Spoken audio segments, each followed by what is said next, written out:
We are live on YouTube and LinkedIn here with another exciting episode of the Top Innovator series. This is the place where we dive into proven leadership ideas, game-changing strategies, and of course, the brilliant minds behind them. My name is Joseph Martens, and I'm thrilled to introduce our guest for today. With us is Greg Taffet. Greg is the fractional CIO of Cirrus Environmental Systems. In addition, he held several other tech executive roles in the past. And I don't often add non-work details to the introduction, but I was so fascinated this time that I want to make an exception here. Greg is also a scuba diver and a coral restoration expert. Greg, it's awesome to have you here with us today. Glad to be here. Glad to join you. Let's dive right into let's dive into the leadership conversation and talk about your leadership journey. You're clearly highly accomplished, have achieved a lot as a leader. And I'd be curious, when you reflect on that journey, Greg, what do you think are some of the reasons for that success? What do you think are the ingredients, secret or not, to the success that you've had? It's always been wanting to really understand things, as opposed to just doing. And I tell my people right now that even if I tell you to do something, please do it. But if you don't understand it, please ask, Okay. so that you learn more about why we're doing this. And then you can be a better contributor because you understand what's going on, not just a rote programmer or analyst or whatever, So by understanding, it helps to, broaden your horizons. Mm-hmm. And I take it understand means on a deeper level, right? It's not just understanding the how do I go about doing something, but the reason for it, like you said, and maybe a broader context of that. Right, how we align with the business, how we align possibly with the department. One of the interview questions I always ask people that are going to start to work for me is, what do you know about our company? Okay. It's very important that they understand what we do. Mm-hmm. Yep. I'm curious. So this, the importance on understanding the context, understanding the business rationale, is that something that you always had, that you always paid attention to? Or was there a moment where you realized this is important? I really need to take a look at that, and I need other people to take a look at that. Well, this has been ingrained in me. My father had a shoe store. And when I was growing up, I had to work in the shoe store. And it was like, well, why do you price things this way? Or, Okay. why are we doing this for this holiday? Trying to understand what his thinking was of why he did certain things, helped me learn the business better, and understand how to serve our customers better. And how does it work with your team? Is it easy to convey that focus on the why? What's your experience there? Or are there some people who are really reluctant and they want to focus on more of the transactional side, more on the how do I get it done? Tell me about your experience. Always some people that want to focus just on getting the job done. Mm. And I find that those people may be good for getting it done in the short term, but they many times leave out something that is necessary for the long term. Mm-hmm. It's like the job is not done until the documentation is done. A lot of people in IT want to just heads down, do their development work, and then move on to the next project. Right. Well, for the long term, for the benefit of the company, if somebody else can't pick it up, and run with it later on, then the project is not done. And how do you get people to see that? How do you convey the importance on that? It's very much ingrained in just the way we talk about a project, because in many cases people will just say, hey, I have this development project.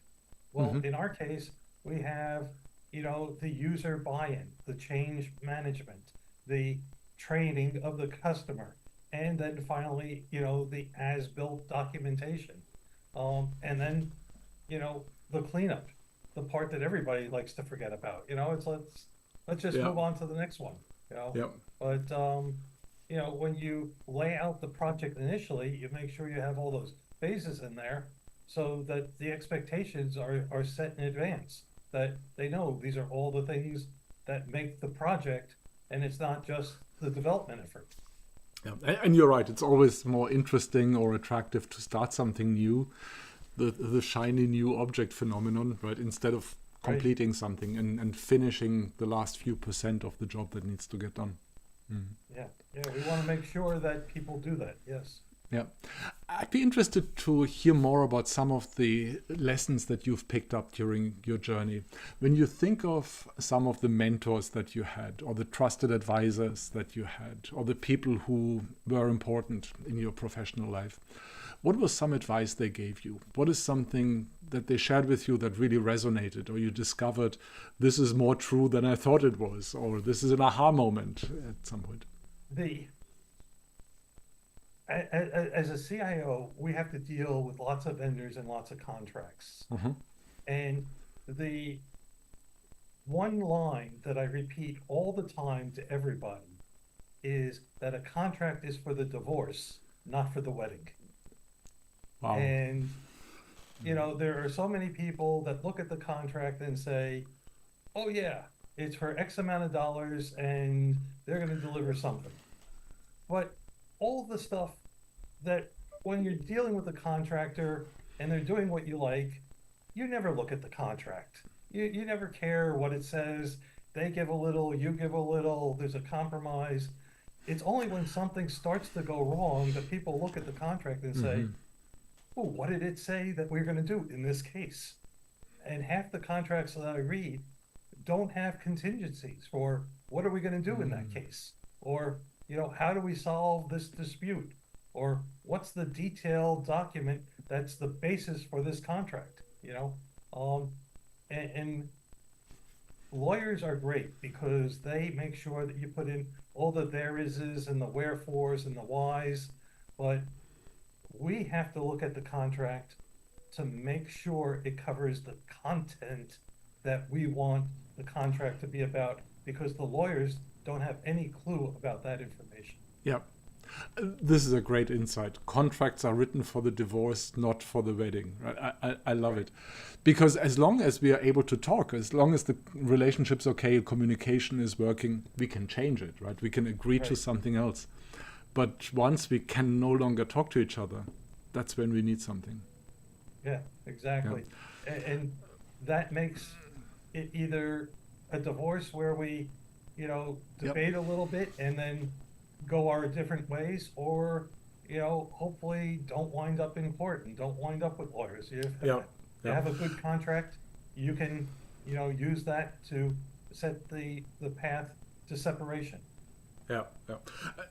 We keep talking about divorce, right, which is a painful experience, of course. So I'm curious, is this something you had to learn the hard way, or is this something that someone shared with you, it made sense, and you've adopted One it therefore? of my early bosses, way back in my career, made me read contracts.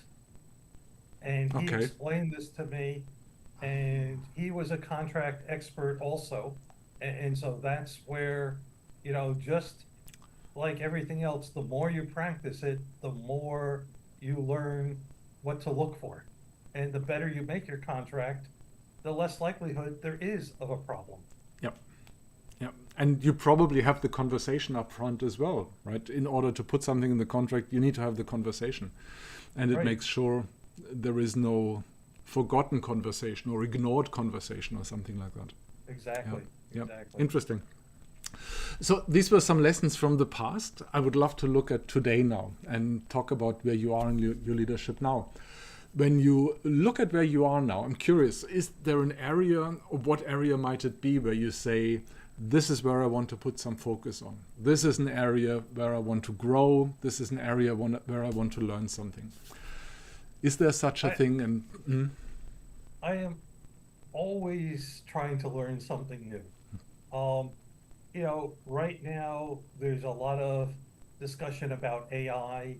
There's a lot of discussion about digital transformations, and I am almost not concerned about AI anymore because I am more concerned about our software itself, Okay. and that it uses AI, and that it uses the right type of algorithms. And, it's just like the carpenter analogy. Um, I want my software not to use AI. I want it to use the right algorithm, whatever that happens to be, you know, and look at it and give me the advantage over somebody else who just says, well, everything is a nail. I'm always going to hit it with AI. You know, Mm. um, I'm looking at it and saying, okay, Now I got it. is the software going to solve my problem? Yeah. Are they a forward-thinking company? Are they using AI appropriately in the software? And is it something that's going to evolve appropriately over time? Yeah. Now you mentioned AI. Let's put it in a leadership context. Are you using AI from a leadership perspective in any way, and how do you use it at the moment? I I use the chatbots, all the time, Uh-huh. and I am also involved, as you mentioned in the beginning, with a coral restoration chatbot right now, which is in Okay. beta. You know, Okay. but I look at all the different chatbots, and I sometimes try to have Gemini compare with Copilot and look at the answers, and I find that the AI it is still so evolutionary. It's gone past the revolutionary stage. Now everybody is just jumping on the bandwagon and creating something a little bit better, a little bit better here, a little bit better there, Yep. and looking at it not as a distraction anymore, but as just as one of the functions in the software that we use. You know, Yep. Yep. and it's in fact I just did a presentation on AI, and I went to AI to say what are the key things that I should talk about for this presentation. When I talk about you, AI, right? Right, yes, and Yeah. it was very Uh-huh. interesting the answers it gave me. Okay. Um, And that can be so surprising sometimes. And I want to bring up our pre-meeting that we had when we also talked a little bit about the coral restoration work that you do. I was fascinated to learn. I didn't know that before. Then more than 50% of the oxygen, I think you told me 70% even, is not created in rainforests or forests, but it's right, two out of created. three of the breaths that you take come from oxygen from coral reefs. Yep. I was fascinated by that.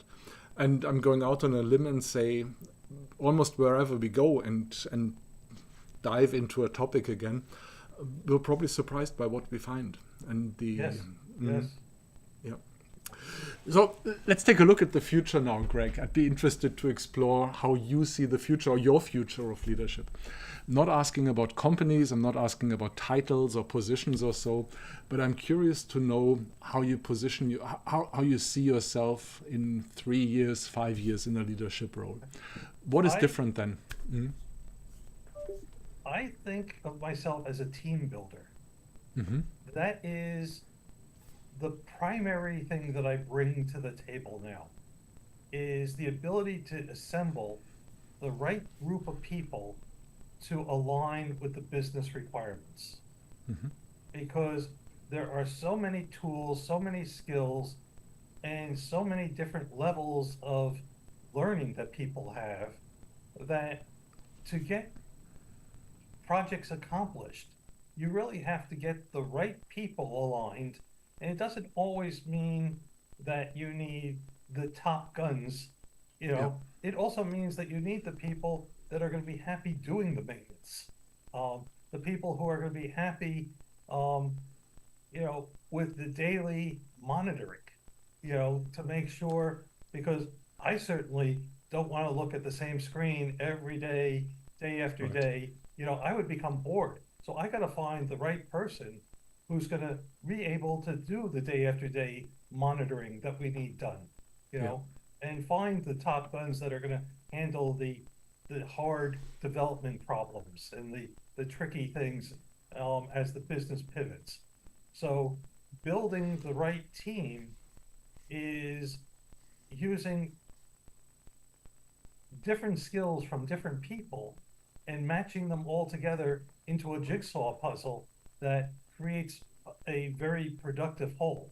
Mm-hmm. You know, So I'm curious, how do you do it? What are the tools you use? Is that something that you do intuitively, or are there some assessments, tools, or maybe AI that you use for that?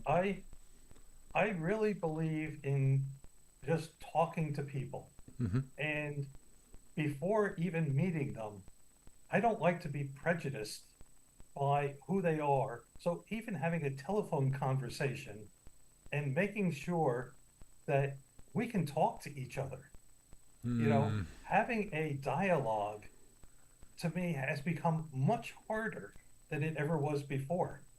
There's so many people who are texting little thoughts Okay. and who are interested in, you know, getting something done quick is the opposite of looking at the whole of learning, what we need to do and then being able to contribute. Once they're on their path doing their specific function, it's fine.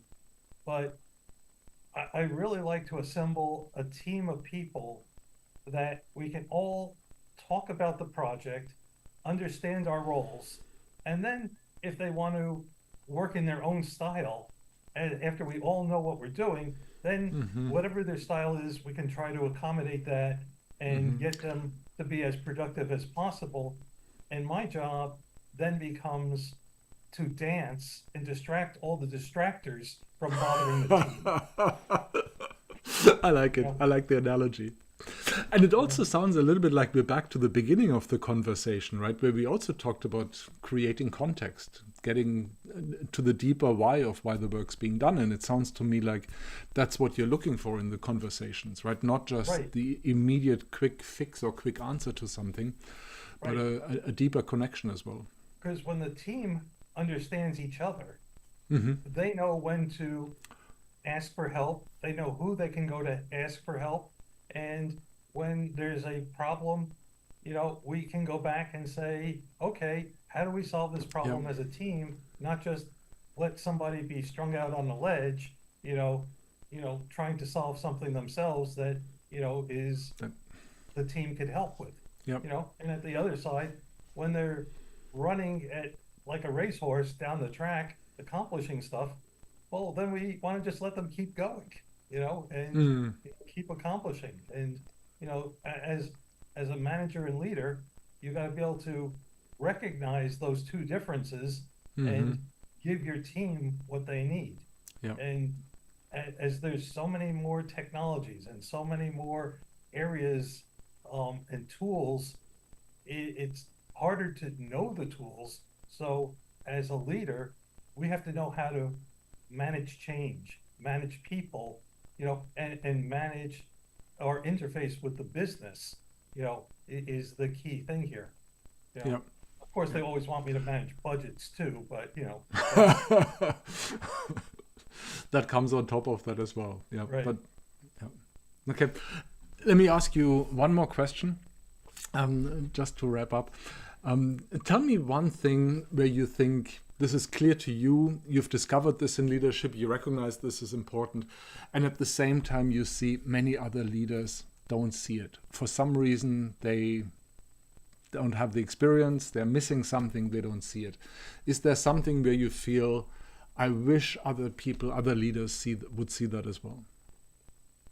That is something that I always am challenged with, is because nobody knows what we do.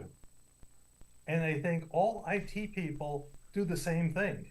Okay. It's just you code that over there, you do this over there. And so they might go to one of my infrastructure people and say, can you write this application program? And they might go to my application person and say, I have a problem with my network, because they don't recognize the difference. And therefore, I am always working with our leadership team to try to explain the differences of the types of tasks and the risk that the company has if we don't do certain things. So my biggest concern with other leadership is not acknowledging the risk when they look at all IT people, as the same thing. Yeah. Got it. So it's an educational component also, right? Making sure they see the full functionality that's there. Right. Awesome. Yeah. Greg, thank you so much. It's been a real pleasure having you here. I will forever remember the contract for the divorce and not for the wedding. I love that. That was a really nice thought. Thank you so much, Greg. Thank you. To everyone else who's out there, thank you so much for joining us today. Please remember to like, subscribe, and join us again for our next podcast. And until then, make sure to keep your brain cells active.